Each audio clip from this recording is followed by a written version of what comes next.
तो Loki series की शुरुआत होती है अवेंजर एंड गेम के उस सीन से जहां अवेंजर टीम लोकी और टेसरेक्ट को ले जा रहे थे, मगर इससे पहले कि वो इसमें कामयाब होते किसी तरह टेसरेक्ट लोकी के हाथ लग जाता है और वो वहां से चूमंतर गली हो जाता है। अब इस कहानी में डीप जाने से पहले अब कुछ बातों को जहन में रख के, ये एक अलग कहानी है। इसके अलावा ये पहला एपिसोड है तो हम ज्यादा डिटेल्स में नहीं जाएंगे, मतलब फजूल की थीरीज बनाना और ये सब। इससे अच्छा यही है कि सीरीज को एंजॉय करें। और टाइम ट्रेवल, मल्टीवर्स जैसी बातें आपका दिमाग खराब करने वाली है। वैसे इस सब के अलावा आप इसे एंजॉय जरूर करने वाले हैं। वैसे भी लोकी का कैरेक्टर इतना भी बोरिंग नहीं। तो चलिए अब मेन कहानी पर आते हैं। अब लोकी टेसरेक्ट की मदद से फरार होना चाहता था, मगर वो ज्यादा दूर नहीं जा पाता और मंगोलिया के डिजर्ट में क्रैश लैंडिंग करता है। और हमेशा की तरह हमें एक हिंट दिया जाता है MCU की तरफ से।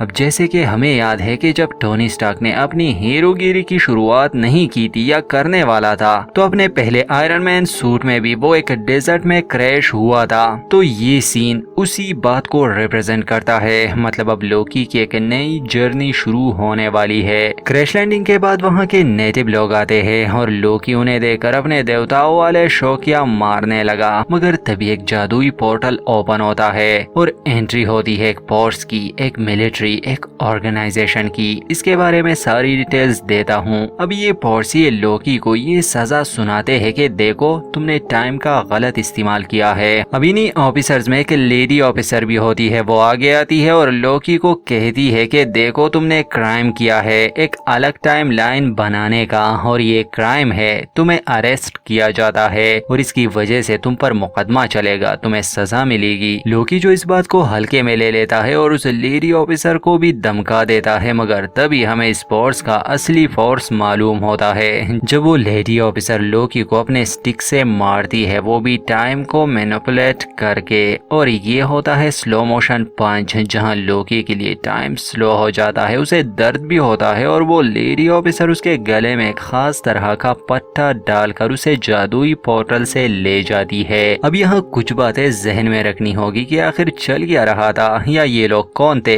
तो कहानी ये है कि MCU में बहुत ही पावरफुल ऑर्गेनाइजेशन एग्जिस्ट करती है जिसे कहते हैं TVA। अब इस ऑर्गेनाइजेशन का काम टाइम को कंट्रोल या स्पेशली टाइमलाइंस और मल्टीवर्स जैसी बातों पर होता है। ये बातें आगे और भी क्लियर हो जाएंगी, मगर यहाँ हम ये जानते हैं कि लोकी ने एक अलग टाइम लाइन में जाने की कोशिश की और उसे पकड़ लिया गया। इन TVA का जो हेडक्वार्टर होता है वो काफी अलग और फिलहाल तो पता नहीं कहाँ पर है, अर्थ पर या स्पेस में। अब ये कहीं भी हो सकता है। अब TVA में ये है कि टाइम ऐसे वर्क नहीं करती जैसे हमारी आम दुनिया या यूनिवर्स में करती है। खैर हमारी तरह लोकी भी काफी कंफ्यूज्ड होता है कि आखिर यहाँ चल क्या रहा है। उसके गले में वो पट्टा भी डाला गया था, तो एक पॉइंट पर वो भागने की कोशिश भी करता है, मगर लेडी ऑफिसर के पास एक रिमोट होता है और वो लोकी को वापस उसी लोकेशन पर ले आती है, मतलब टाइम को मैनिपुलेट करके। अब सेम लोकी की तरह किसी और को भी पकड़ा गया था, मगर उसका बिहेवियर बड़ा ही बदतमीज था।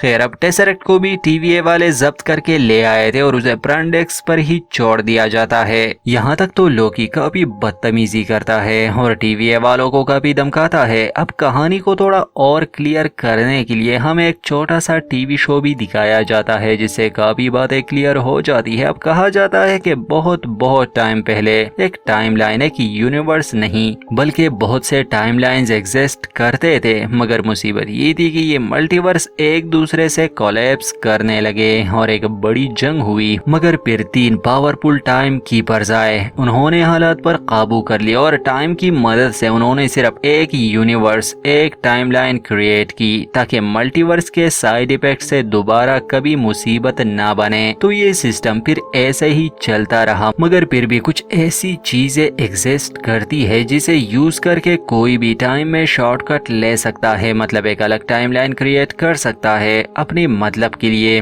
मगर अब अगर कोई ऐसा करता है तो टाइम कीपर्स ने अपनी ये ऑर्गेनाइजेशन और खास तरह की फोर्स तैयार की है, मतलब TVA, जो ऐसे मुजरिमों को पकड़कर उस टाइमलाइन को भी खत्म कर देती है और जिसने ये क्राइम किया होता है उसे भी सजा दी जाती है ताकि दोबारा कभी मल्टीवर्स वॉर शुरू ना हो जाए। और जो एक टाइमलाइन अभी भी एग्जिस्ट करती है है। ये टाइम कीपर्स उसे मेंटेन रखने की कोशिश में लगे हैं, मतलब वही तय करते हैं कि फ्यूचर या प्रेजेंट कैसा होगा, जिससे सभी चीजें वो बैलेंस में रहे। वैसे आपके मन में ये सवाल आ रहा होगा कि अवेंजर्स ने तो टाइम ट्रेवल की बैंड बजाई थी, तब तो टीवीए वाले पता नहीं मायामी छुट्टियां मनाने गए थे या उन्हें ख्याल ही नहीं आया। सोचने वाली बात है, बेचारे लोकी ने टेसरेक्ट का हल्का सा यूज किया, टीवीए वाले उसे पकड़ कर ले गए। इसका जवाब इसी एपिसोड में है। अब यहाँ तक हम और लोकी का भी कुछ जान गए, मगर लोकी को फिलहाल ये सब बस सर्कस का कोई खेल लग रहा है। मगर हम जानते हैं जो भी है सच है, भाई एमसीयू है। लोकी को जब यहाँ लाया जाता है, पहले तो एक रोबोट वो उसकी पोशाक जलाकर राख बना देता है और उसे कैदियों के कपड़े पहनाकर नीचे एक और जगह में फेंक देता है, जहाँ पर हमें ये भी पता चलता है कि आज तक लोकी ने जो भी कहा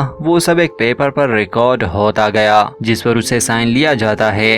यहाँ तक कि उसे एक स्कैनर से भी गुजारा जाता है, अगर वो रोबोट हुआ तो वो वहीं पर मेल्ट हो जाएगा। खैर आखिर में ये होता है कि एक गार्ड उसे टिकट देने की बात करता है। लोकी तो वो टिकट ले लेता है, मगर वो दूसरा कैदी जो बहुत ही बदतमीजी दिखा रहा था वो टिकट लेने से इनकार करता है, और जहाँ पर उसे टिकट मांगा जाता है उसके पास नहीं था, तो वो गार्ड वहीं पर उसका किस्सा ही खत्म कर देता है। अब लोकी ये देखकर हक्का बक्का रह जाता है और अपना टिकट निकालता है। खैर अब सेम पैरेलल में हमें एक और कहानी भी दिखाई जा रही है और हमें एक और कैरेक्टर से भी इंट्रोड्यूस कराया जाता है। इसे आपने जैकी चैन के साथ जरूर देखा होगा। खैर इसका नाम यहाँ मोबियस है और इसे आप एक काबिल डिटेक्टिव कह सकते हैं टीवीए का, क्योंकि यहाँ टाइम ट्रेवल की काफी बातें होने वाली है। तो हम देखते हैं कि कुछ ऑफिसर्स को लेकर मोबियस ईयर 1549 में केस को इन्वेस्टिगेट करने गए थे। खासकर ये क्राइम सीन था जहाँ पर टीवीए के कुछ ऑफिसर्स को मारा गया था और उनकी एक खास डिवाइस भी चुराई गई थी, जिसे वो टाइमलाइंस को कंट्रोल करते थे। अब यहाँ हमें मोबियस से पता चलता है कि ये पहला केस नहीं, बल्कि ऐसे बहुत से क्राइम हो चुके हैं जिसमें टीवीए के काफी लोग मारे गए। खैर यहाँ टीवीए काफी पावरफुल ऑर्गेनाइजेशन तो है, मगर जो भी ये सब कर रहा है वो भी कोई दूध पीता बच्चा नहीं होगा।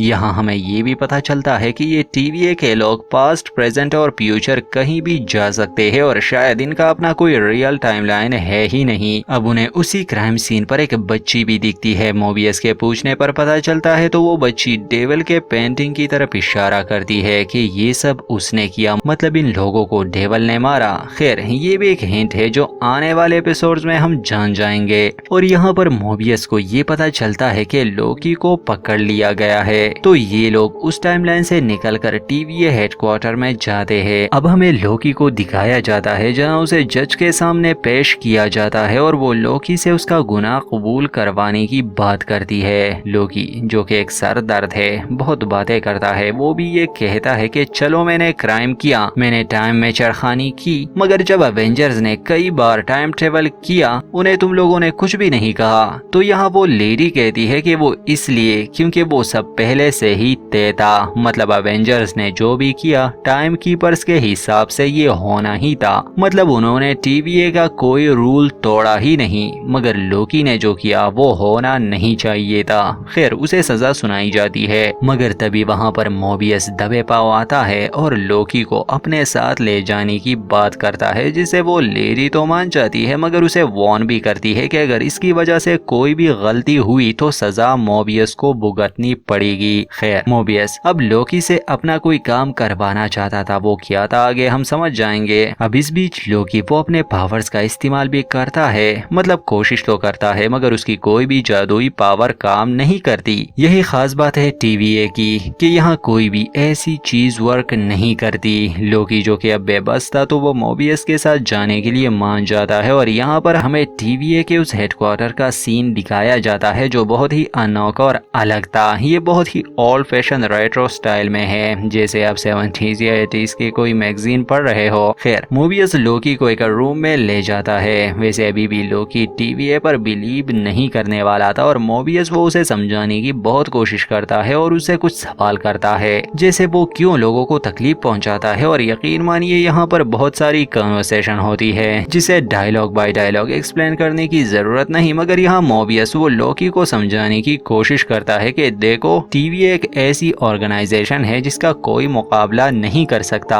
चाहे लोकी लोकी कोई देवता हो या फिर इंसान, इससे कोई फर्क नहीं पड़ता। टीवीए के लिए वो बस एक चूजा है, यहाँ पर उसकी कोई अहमियत नहीं। और अगर लोकी मोबियस की हेल्प करेगा तो शायद वो उसकी हेल्प कर दे। अब यहाँ लोकी वो नहीं मानता, उसे ये सब बस सेटअप लग रहा था। मगर यहाँ मोबियस उसे कुछ फुटेज दिखाता है जिसमें पास्ट, प्रेजेंट और फ्यूचर सब होता है, और कुछ ऐसी बातें भी जिसे अभी तक लोकी ने नहीं देखी। जैसे हमने तो देखा है मगर उसके लिए अभी वो फ्यूचर नहीं आया, जैसे उसकी माँ की मौत, वो भी लोकी के हाथों, उसके फादर की मौत या तौर से उसका रिलेशन। ये सब देखकर वो इमोशनल तो हो जाता है मगर फिर भी वो इसे इल्यूजन ही मान रहा था, मतलब उसे कुछ भी रियल नहीं लग रहा था। खैर यहाँ पर लोकी वो काफी गुस्सा करता है। इतने में वो लेडी ऑफिसर आ जाती है और मोबियस को कुछ टाइम के लिए बाहर जाना पड़ता है, मगर जाने से पहले वो लोकी को समझाती है कि यहाँ से कहीं भी नहीं जाना। उस रूम में बंद करने के बाद मोबियस को वो लेडी ऑफिसर वो ये कहती है कि हमने एक और यूनिट को खो दिया,